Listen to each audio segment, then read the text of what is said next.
So what I'd like to do next is start to welcome to the stage our panelists that are going to be talking about our on target, dominating the local market, online and off. Melissa Stiles, Vice President of Marketing and Sales with Storage Asset Management. Can you give us maybe like a 20 to 30 second background of who you are and what you guys do? Sure. Thanks, Jess. So Storage Asset Management is the largest privately owned third-party management company in self-storage. We have about 387 locations that we manage in 33 states. Full management company. We do not own any of the facilities, and I am the Vice President of Marketing and Sales. Fantastic. Ken.turley from the Storable Solutions, Director of Digital Marketing Services. Tell us a little bit about yourself. I'll be quick. My name is Ken Turley. I have been in this self-storage industry for years, both as owning a storage facility, but also being in the marketing agency world. I started several years, 8 years ago in the industry, focusing on digital marketing agency that focused on helping self-storage facility owners succeed. I've been a part of Easy Storage Solutions for 6 years, and then recently have been a part of the Storable family. So very excited. Fantastic. Thanks so much for being here. Alison DEJAEGER, who is President of List Self Storage. Please tell us a little bit about yourself. Hi, I'm Alison. Thanks, Jess. I've been with List for about 6 years now. We're a platform for buying and selling self-storage properties.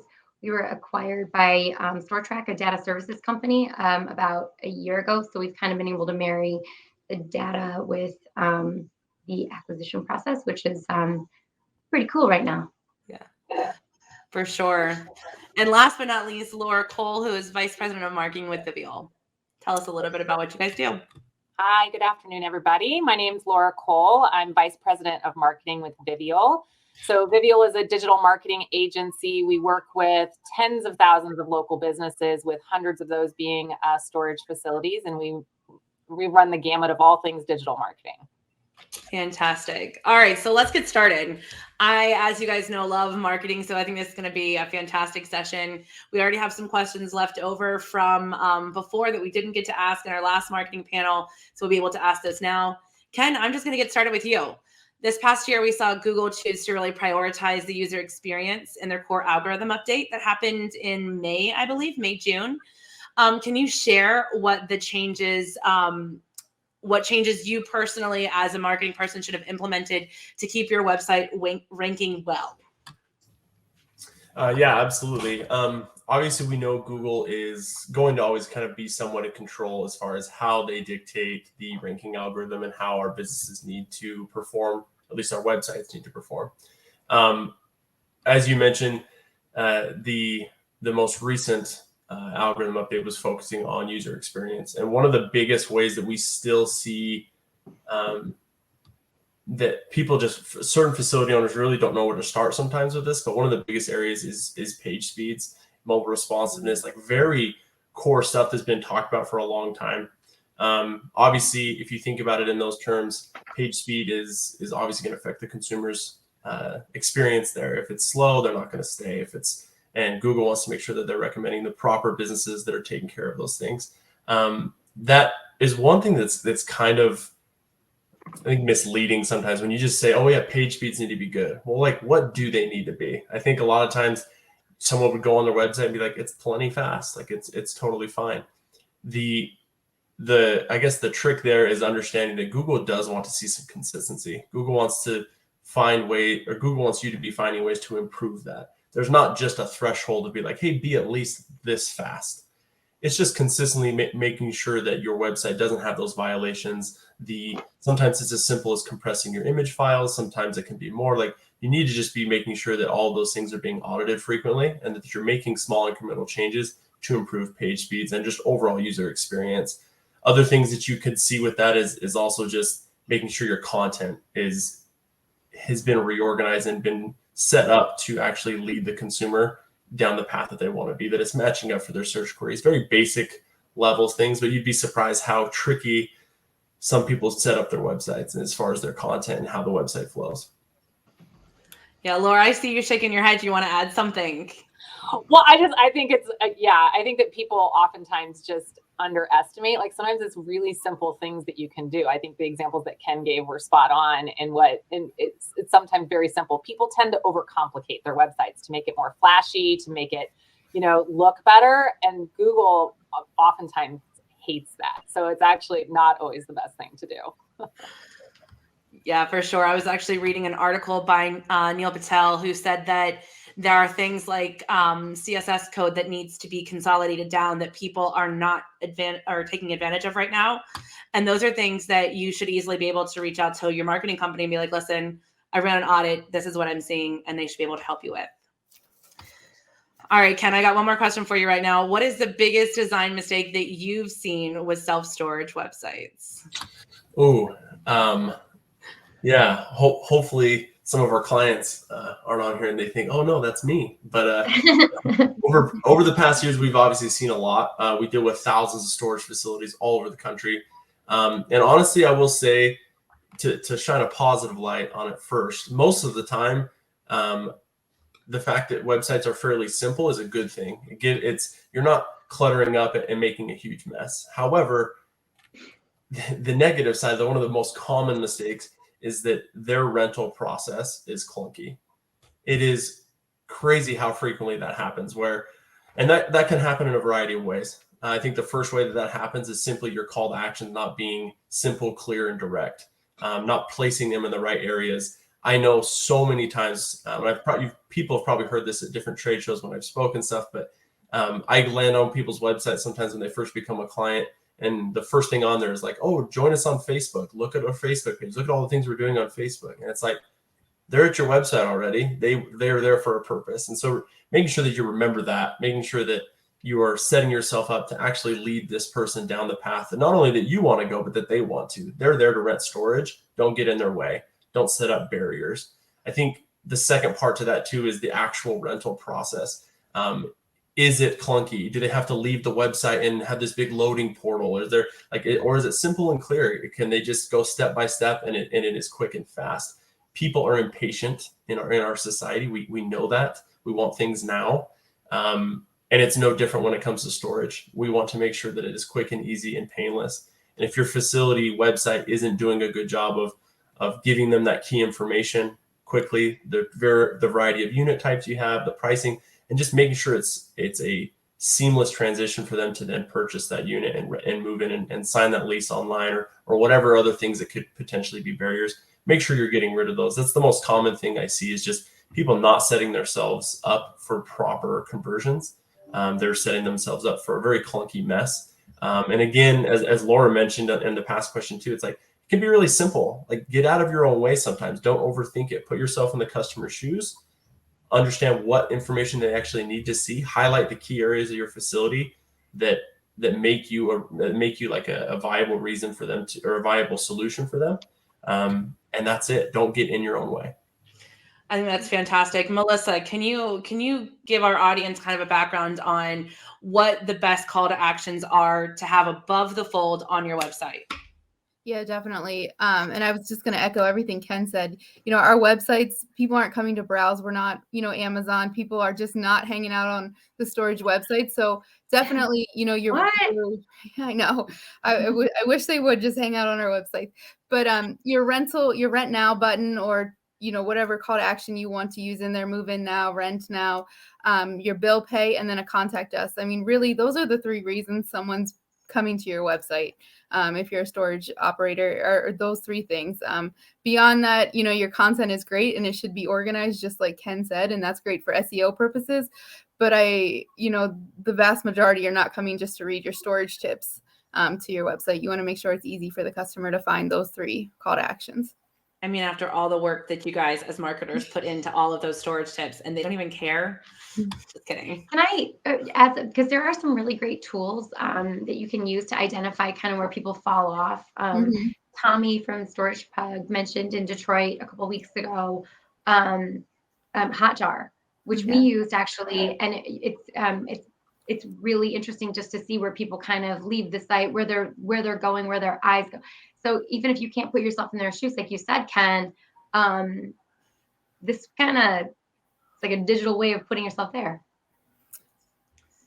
Yeah, Hotjar is a fantastic tool. If anybody is or anybody hasn't seen it or hasn't had any contact with it, I would suggest just going to YouTube and searching like Hotjar videos, because it is a fantastic tool. It'll show you hyper spots where people are trying to click on something that your website isn't actually functioning at, so that you can make the user experience as streamless and easy as possible, which ultimately is what Google says that they want from us as marketers, to help their customer find what they're looking for. Laura, I'm going to jump to you. This year brought significant Google algorithm changes, like major keyword jumps for certain industries. What do you anticipate is coming in 2022, and what should our audience be doing now to prepare for that? I think more change. I think if Google has taught us anything over the last several years, it's that we have to kind of stay on our toes. You have to be ready for the change. Now, unfortunately, we joke often, Google doesn't hand out a manual typically saying this is exactly what we're going to change and here's what you should implement. It'd be a lot easier if they did. They don't. I think this notion, and Ken, I think I heard you say the word in one of the first questions, like one of the first things that we talk about always with a client is an audit. Like if you don't fundamentally understand where you sit on Google today, and by where you sit, I'm talking about everything, how your website ranks, how your directories clean, how's your Google My Business profile, do you have images optimized? I mean, I'm talking full A to Z audit. I think this notion of like putting yourself in the client's shoes and thinking about keywords that they're searching for, that you want to rank for, it's really hard to understand fundamentally when Google makes their next algorithm change, and they will. So it's hard to understand what you can do to improve it if you don't understand where you're at now. So do the audit today. Ensure that you have proper tracking set up on your digital landscape. So Google Analytics, Search Console, there's they're Google properties, right? Take advantage of them, set those up on your website so that you understand fundamentally where your traffic's coming from, what keywords you're ranking for, and literally probably the simplest place, if those things feel really overwhelming to you, like if the setting up of a Google Analytics is like, oh my God, I don't know how to do that, just start doing Google searches and see, do you appear? There are very simple ways for even somebody that's not digitally savvy at all to kind of do it themselves and get somewhat of an idea of how they rank. Yeah, I always tell people when they ask me what tools or software I like to use, I always talk about spyfood.com. Yeah. I mean, it's such a great tool. It lets you know your keywords. It lets you know how you're ranking. It lets you know what your competitors are doing. And it lets you set up tracking information, and it's pretty affordable. I think it's like maybe $40 a month. And honestly, if you could start anywhere, they're going to be a great tool. Plus they have great like learning tools to teach you what it is that you're supposed to be knowing. Fantastic. Yeah, we do. Another good tool is Sem Rush too. We have a lot of clients who use that. That's another fantastic one. So there's a lot of good tools out there that you can capitalize on. Yeah, and I'm pretty sure the Sem Rush will give you like a 7-day free trial. So you can go in and do a site audit on your entire site to see what is not functioning properly on your site. And you can talk to your marketing company about that and be like, listen, we need to optimize these 14 things. And you don't even need to know what they mean, right? Like Sem Rush will tell you, red flag, there's an issue. And you can just speak the lingo to your marketing company as if you knew, and nobody needs to know the difference, right? Because like you spoke their language now, right? All right. So Laura, Melissa, tell me a little bit about where you personally find your information on how the algorithm is going to be changing. What blogs do you follow? Where can we go to try to find this information out for ourselves? Yeah, there's a lot of great places. And I think you kind of hit the nail on the head, Jess, when you said you don't need to really know the inner workings, but if you know the terms, then you can ask your vendor, if you're using an outside vendor, about these and have an educated conversation and make sure that you're also managing that vendor well. But you mentioned Neil Patel, a great SEO blog and follow. The other ones I would say is Moz, MOZ, Search Engine Land. Also, the Google Twitter is pretty helpful too. They have great information coming out there.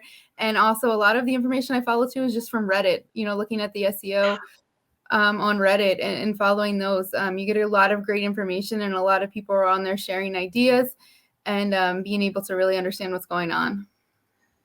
Alison, is there a particular blog that you like to follow that you kind of keep your eye on? Oh, I usually am just following like my ex-boyfriends on Facebook. So no, I don't think that in terms of marketing. No, I actually do rely on most of the people in this group.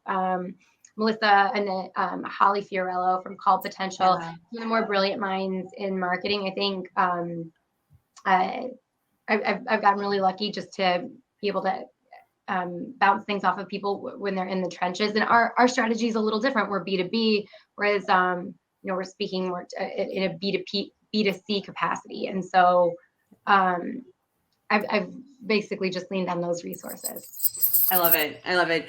Anybody else want to add anything about their favorite sites? Ken or Laura, do you guys have anything that wasn't already spoken about? I'll echo Moz. I love Moz. They do a great job with their educational stuff. The thing I would also mention though is like, I understand that self-storage owners, we have things to do. Like we can't just be relying on, oh, I got to follow these blogs all the time. I got to be up to date. Like it can be daunting. It doesn't have to be. Don't get me wrong. You should be following that stuff. But another great resource is because Moz and all these other ones, search engine land, they're all great. I follow them.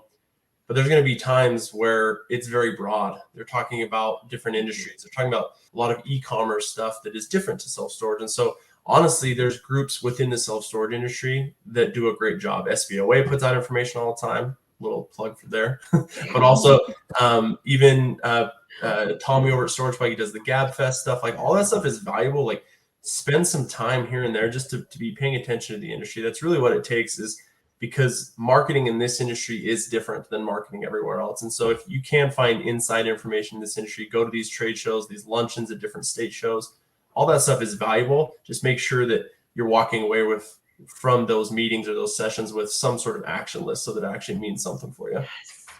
Janice is another really good one. Oh, I'm sorry. No, you're fine. Go right ahead. Janice was a really, really great show, and they do it like multiple places. They kind of like do a tour, and so does NKF or Newmark.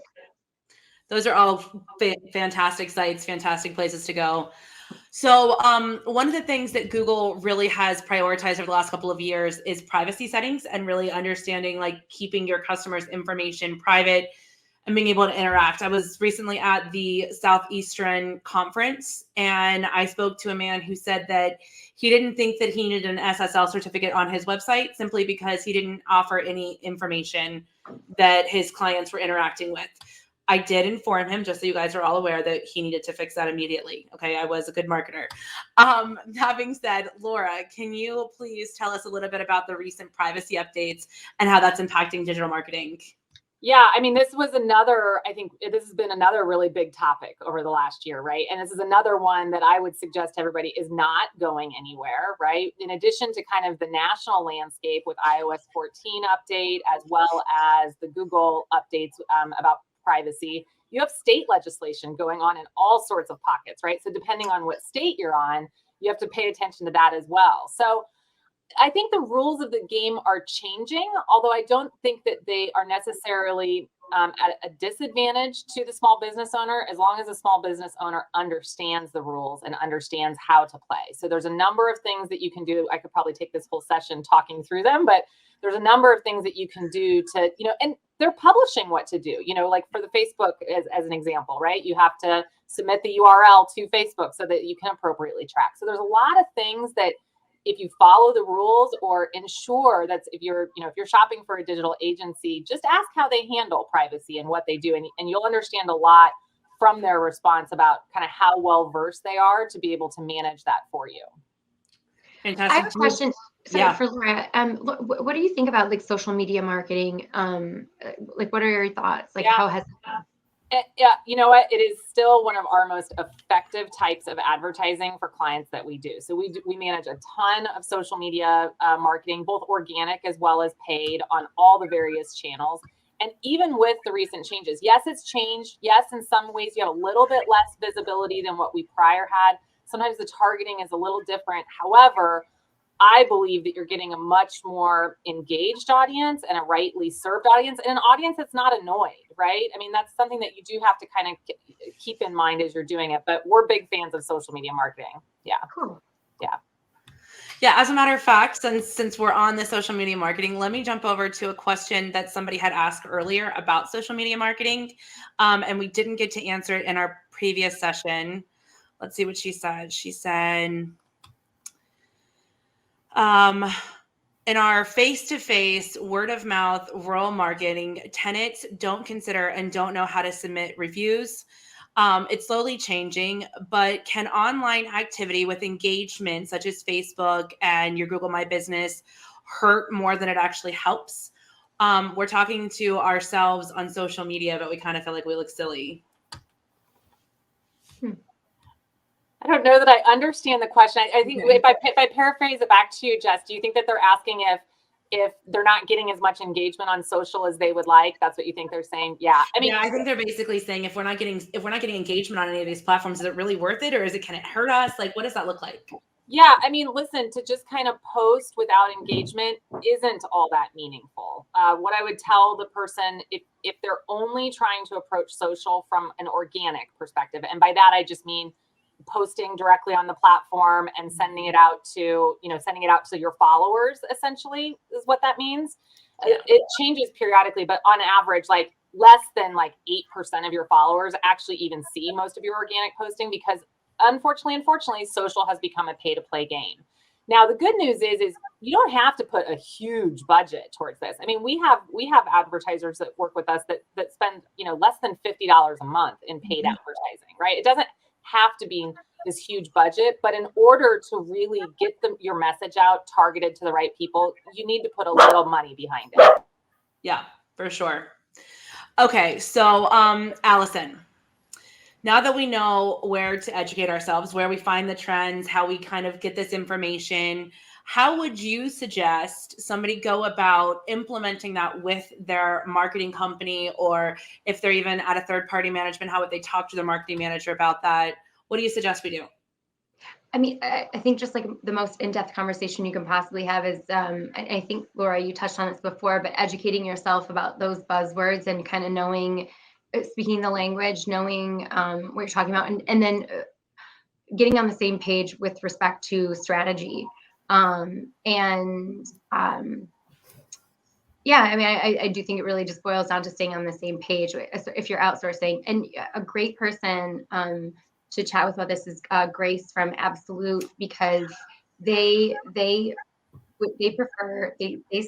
that they want to leave it kind of to the professionals, and so they want to outsource. And then Melissa, you handle all your marketing internally, and so you're hiring those people. So I think finding that sweet spot and knowing your goals, your strategy, and how you can make it fit.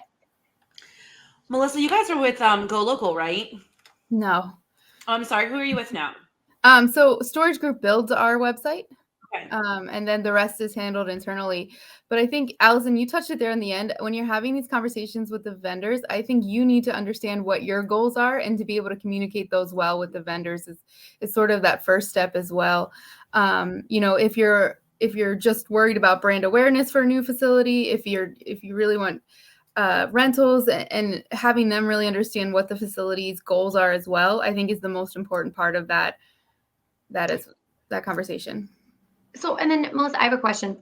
Don't you think it also is going to be kind of a micro-marketed strategy too, where one facility isn't going to have the same, depending on where you're located and depending on REIT activity in the area or your occupancy? I mean, there's so many factors that I think having someone on the same page is pretty critical.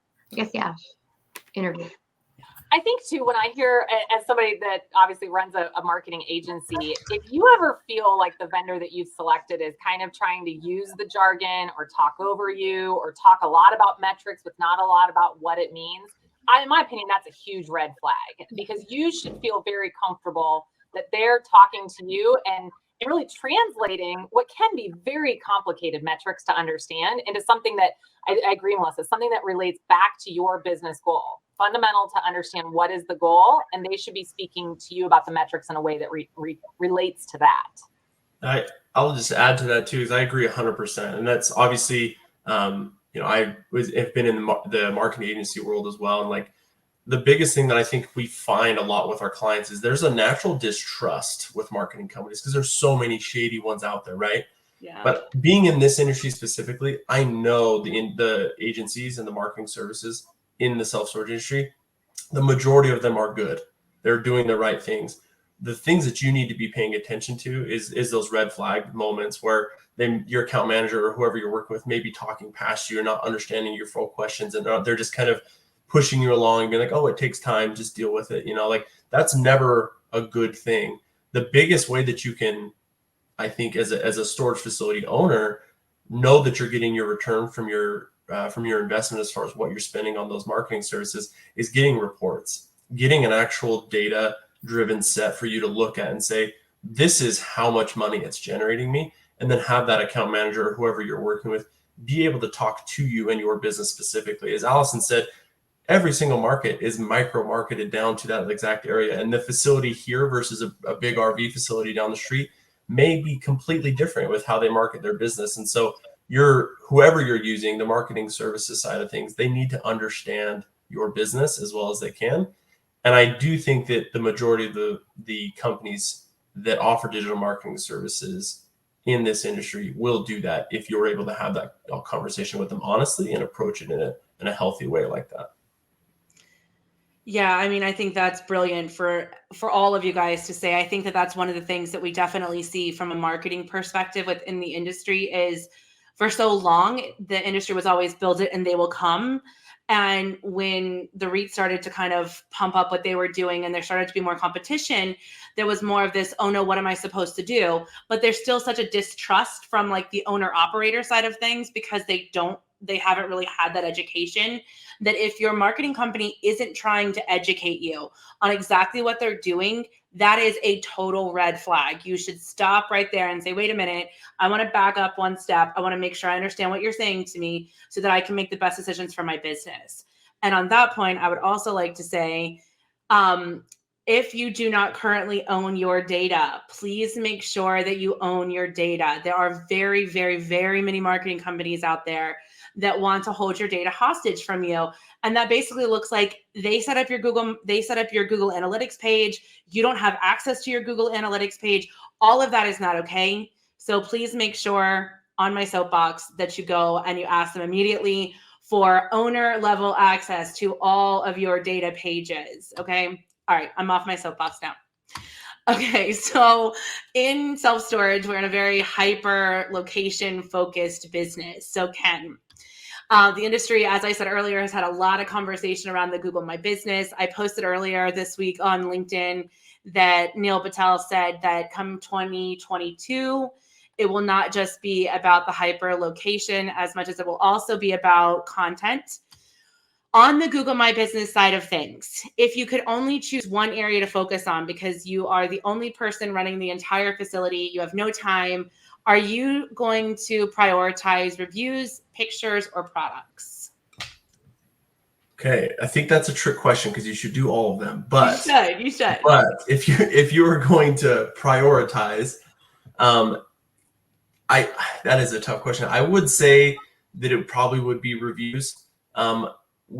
If you already have photos on there and stuff, it's tough. But I do think that reviews are just such a big part of the way we do, the way we as consumers function in society. I go to, if I'm in a new town or if I'm in a new city, or if I'm looking for a business that I don't maybe frequent all the time, like a self-storage facility, I'm going to do my research. I'm not just going to hop on the first thing that pops up on the Google Maps listings. Like that's just not how it is most of the time.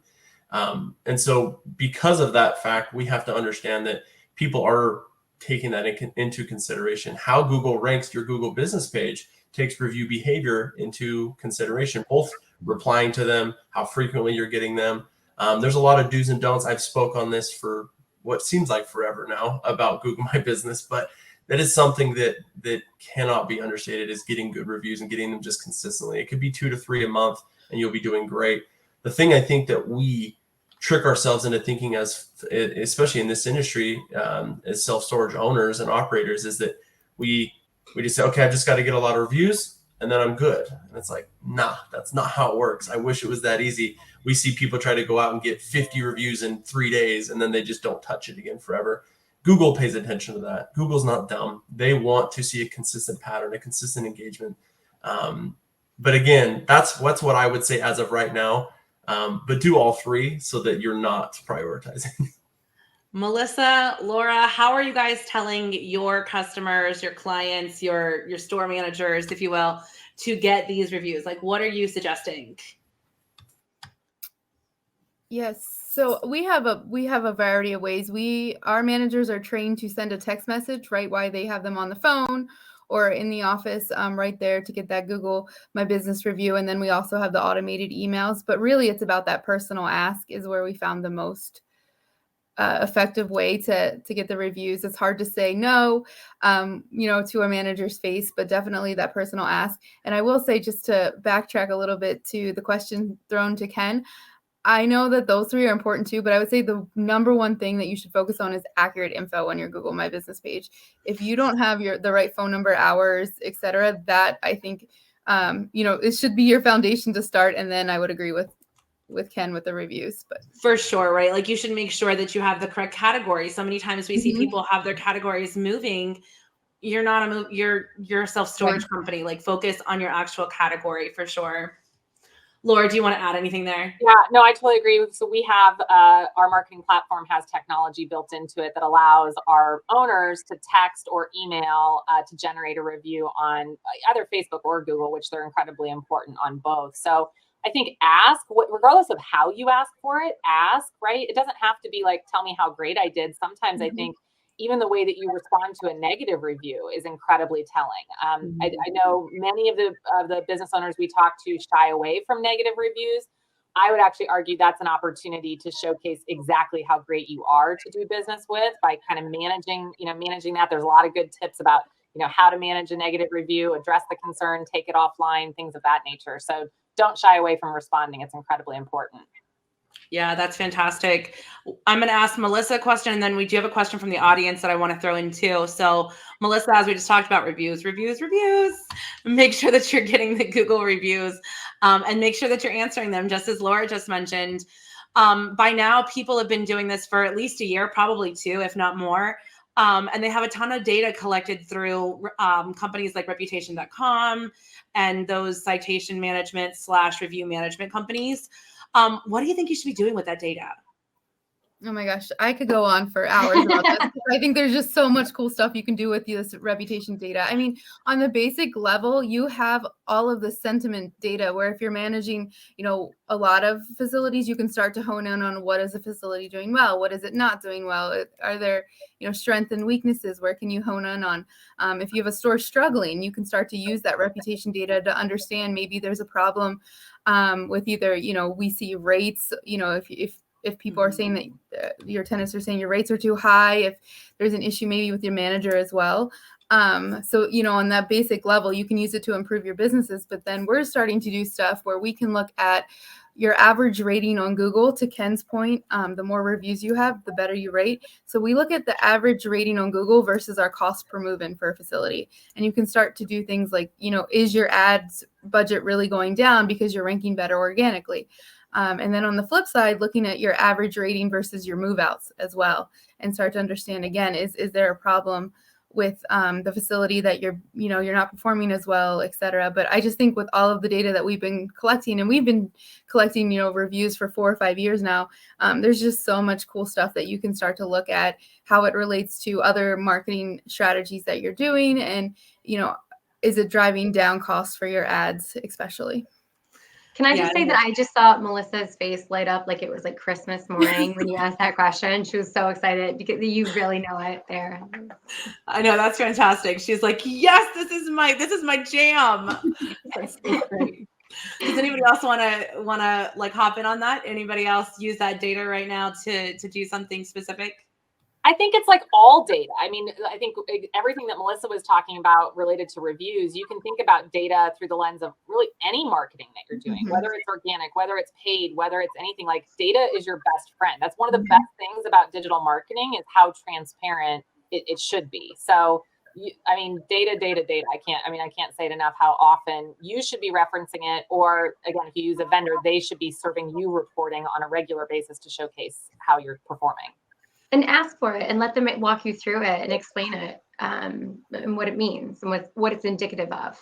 So on that note, let me ask you this question again. This is just me thinking over here.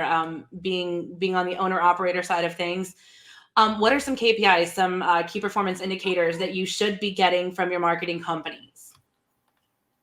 Oh gosh, there's a lot depending on the type of marketing that you're doing, right? So if you think just purely about the website, I think about where's my traffic coming from? What are the key traffic sources? What's my bounce rate? What's my mobile speed, right? And again, in most of these things, you want to see consistent improvement because depending on the marketing that you're doing with them, you should be seeing, improvements over time.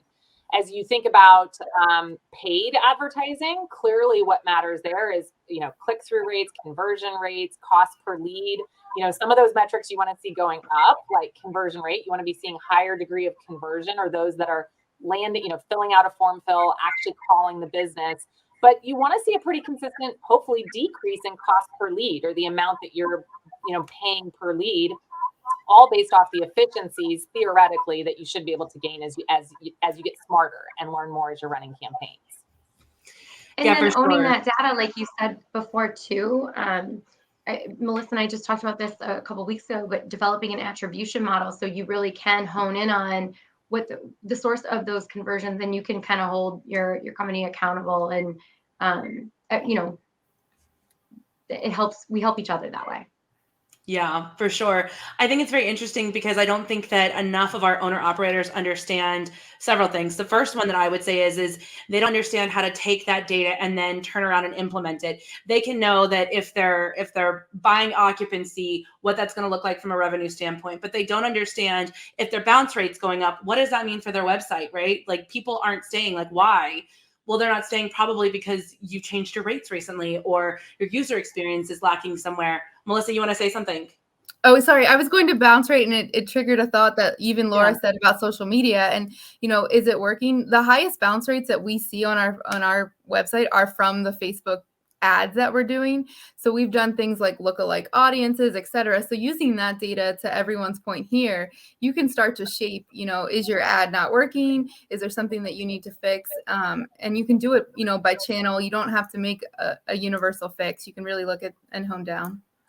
The only other thing that I would add about as like high as I am on data, and I'm a huge fan of it, I also think you do need to keep in mind, the stats change all the time, but the consumers see like 14 different sources of information before making a buying decision, right? So they might go to your website, they might look at 3 different people on social media, they might compare rates here.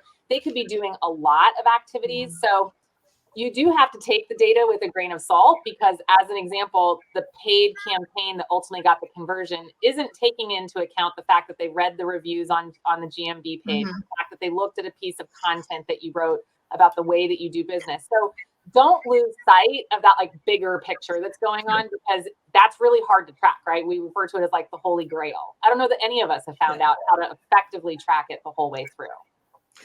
No, I don't think so. I love that Ken gives you applause over. He's like, yes, I love this so much. But I totally agree with that. I used to joke with operations manager that I worked with that all we did was unicorn and rainbows, because it is really difficult to kind of pin down exactly where somebody found us, right? And like exactly why they made that buying decision. We can know where they entered our website from, and we can kind of track that journey on our website. But it's really difficult to know if maybe Susie down the road said, hey, you should go and see these guys.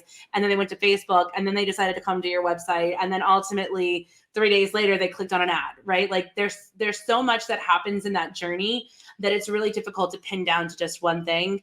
But I do believe that data helps us get just a little bit clearer of an idea with those unicorns and rainbows.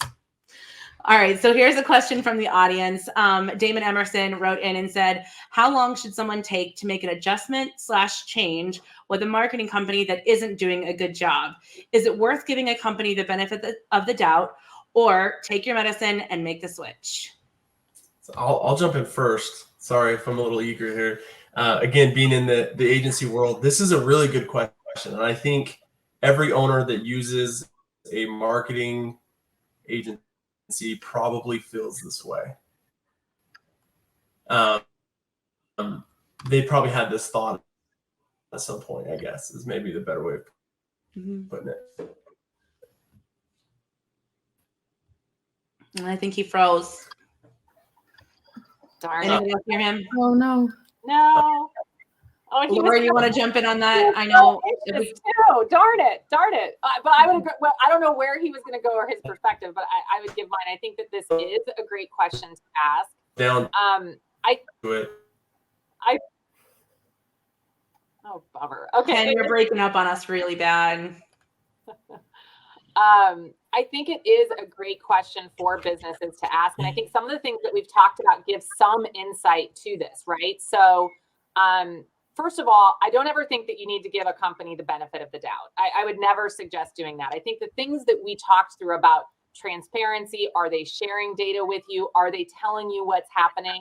And I guess, you know, the question is, does it pass your gut test, right? Because there's some things like paid advertising, as an example, you should see results pretty quickly. But for things like SEO, that's a much longer term game. So I think it depends. I think you need to go off of more what's the style of communication that you're getting from the agency and you know, take it from there. Well, I just got the wrap it up notification that came through. I could sit here and talk to you girls all day. This is amazing and so much fantastic information. If all of you guys are listed on our website, so please, by all means, anybody who wants more information, go seek out these wonderful women and men that will absolutely help you.